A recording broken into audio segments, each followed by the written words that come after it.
Somebody give God the praise for them. Give God the praise. Come on, give God the praise for them.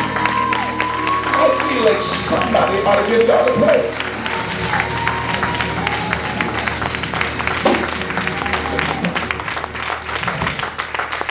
This thing I'm finished. I'm finished. It's not a revival. I'm sorry, but always remember, winners never quit. It doesn't matter where you were born and how you were born. My father was the #1 drunkard. He was drunk 7 days a week, 365 days a year, 66 in leap year.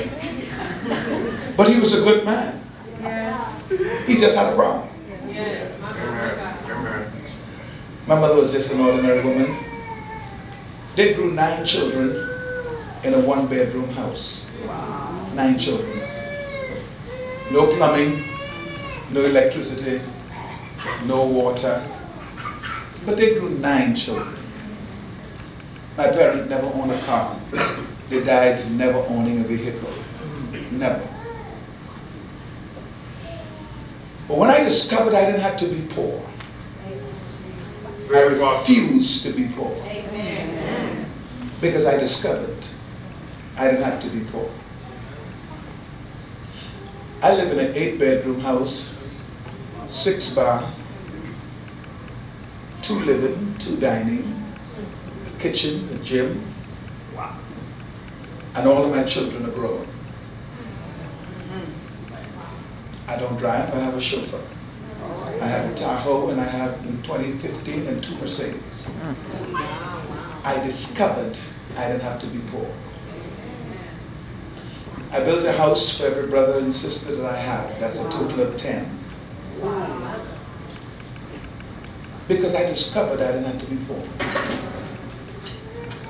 I had to walk in the spirit of forgiveness. I was extremely angry with my eldest siblings because they didn't help us when they could. And I had to forgive them. I walked in the house where my oldest sister was. She died at 77. And the roof water was coming in and wetting her up, and I was so happy because I was angry that she did not help us. Her husband was an inspector on the force.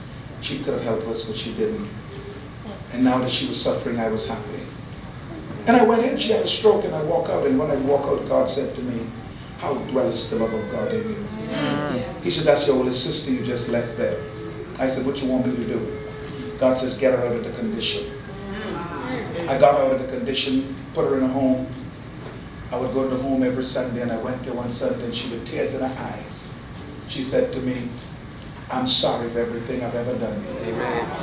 She said, "I was watching you on television this morning preaching, and I gave my life to Jesus." And she died.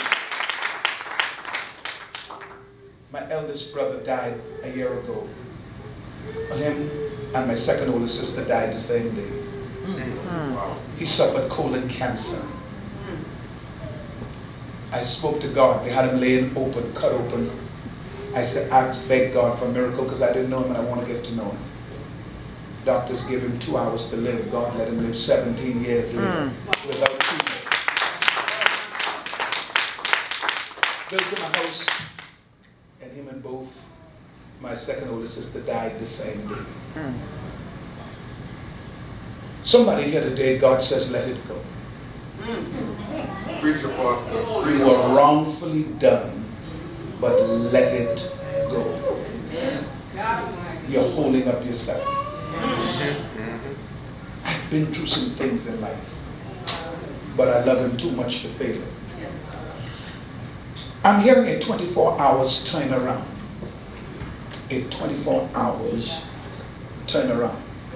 I want everyone that can to get a seed offering of $24. I want you to do this. I want you to do this.